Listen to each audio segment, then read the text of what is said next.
So hello everyone. आज हम class 8 का चैप्टर 8 पॉलिनोमियल्स वर्कशीट 1 का क्वेश्चन नंबर 6 से 10 को सॉल्व करेंगे।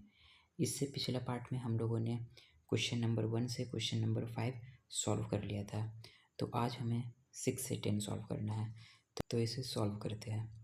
यहाँ कह रहा है y³ -4 मल्टीप्लाई बाय y³ -5। इसे एक एक करके हमें मल्टीप्लाई करना है। ये y³ से मल्टीप्लाई होगा, फिर y³ -5 से मल्टीप्लाई होगा, फिर -4 y³ से मल्टीप्लाई होगा और ये -4 -5 से मल्टीप्लाई होगा। तो इसे मल्टीप्लाई करते हैं। सबसे पहले y³ और y³ मल्टीप्लाई होगा तो बेस सेम है, और जब बेस सेम रहता है तो पावर क्या होता है, जुड़ जाता है, ऐड हो जाता है। तो यहाँ हो जाएगा y³ का पावर 6। ये एक प्रॉपर्टी होता है, जब बेस सेम रहता है तो पावर ऐड हो जाता है। अब y³ को -5 से मल्टीप्लाई करेंगे तो आंसर होगा -5y⁻3। उसी तरह -4 को y³ से मल्टीप्लाई करेंगे तो -4y³, और लास्ट में बचता है -4 और -5। तो इन दोनों को भी आपस में मल्टीप्लाई करेंगे तो माइनस माइनस मल्टीप्लाई होकर साइन चेंज हो जाता है, तो आंसर आ जाएगा प्लस में, प्लस 5 4 20। अब हम इसे और भी सॉल्व कर सकते हैं। यहाँ -5y³ है और यहाँ -4y³ है। ये दोनों वेरिएबल सेम है, तो हम सेम वेरिएबल को आपस में सॉल्व और आगे हम कर सकते हैं। तो इसे हम सॉल्व करते हैं।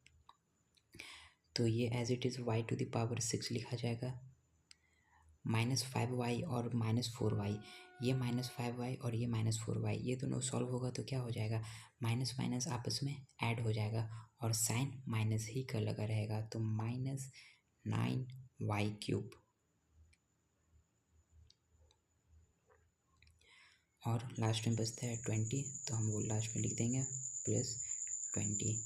तो क्या अब ये मेरा स्टैंडर्ड फॉर्म में आया है? तो देखते हैं। इस वेरिएबल का है पावर 6, इसका अगला वेरिएबल का पावर है 3, तो ये डिक्रीजिंग ऑर्डर में है। तो डिक्रीजिंग ऑर्डर में ही रहना का क्या कहलाता है, स्टैंडर्ड फॉर्म। तो ये स्टैंडर्ड फॉर्म में आ गया है। और इसका डिग्री क्या होगा, तो यहाँ हम लिख देंगे डिग्री इज इक्वल टू क्या होता है, हाईएस्ट पावर। तो इस पॉलिनोमियल का हाईएस्ट पावर क्या है, यहाँ हमको पावर दिख रहा है, वेरिएबल सबसे ज़्यादा बड़ा 6 है, तो डिग्री हो जाएगा 6। तो इसी तरह अब नेक्स्ट क्वेश्चन को सॉल्व करते हैं। यहाँ वही करना है, इस p² को p² से मल्टीप्लाई करना है, फिर p² को 7 से मल्टीप्लाई करना है, और 2 को p² से मल्टीप्लाई करना है, और फिर 2 को 7 से मल्टीप्लाई करना है। तो मल्टीप्लाई करते हैं। p² और p² मल्टीप्लाई होके क्या हो जाएगा, p⁴। बेस सेम है तो पावर ऐड हो जाता है, तो इसलिए p⁴ लिखे हैं। फिर p² को 7 से मल्टीप्लाई करते हैं तो 7p²। उसी तरह से 2 और p² मल्टीप्लाई होगा तो ये लिखा जाएगा 2p²। और लास्ट में क्या है, 2 और 7 है, तो इन दोनों को भी मल्टीप्लाई कर देंगे तो 7 2 14, तो ये हो गया 14। अब देखिए यहाँ पे ये p² यहाँ में है और यहाँ में भी p² है, तो इन दोनों को भी हम और आगे सॉल्व कर सकते हैं। तो ये दोनों क्या हो जाएगा, ये दोनों ऐड हो जाएगा, प्लस का साइन है दोनों में, तो ये दोनों ऐड होकर क्या हो जाएगा, 7p² और 2p², तो ये हो जाएगा 9p²। तो इसको लिखते हैं। सबसे पहले p⁴ लिखेंगे,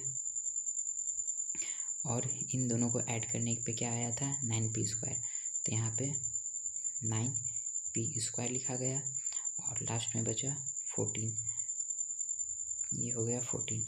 तो ये क्या अब मेरा स्टैंडर्ड फॉर्म में आया है, तो आइए देखते हैं। ये है p⁴ और नेक्स्ट टर्म में है p⁴2।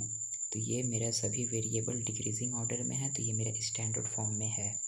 तो अब हमें बताना है डिग्री, तो इसका डिग्री क्या हो जाएगा, हाईएस्ट पावर। तो सबसे बड़ा हाईएस्ट पावर क्या है, यहाँ में 4 है, इस वेरिएबल में हाईएस्ट पावर क्या है, 4 है, तो यही मेरा डिग्री हो जाएगा। तो यहाँ हम लिख देंगे डिग्री इज इक्वल टू 4। तो अब नेक्स्ट क्वेश्चन सॉल्व करते हैं। इस क्वेश्चन में देखिए क्वेश्चन नंबर 7 है।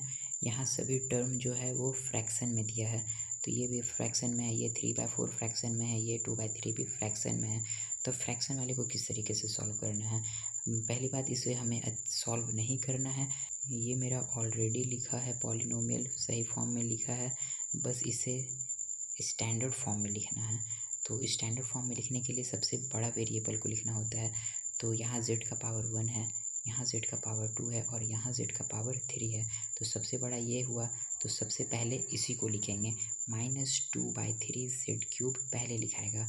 तो इसे पहले लिख देते हैं,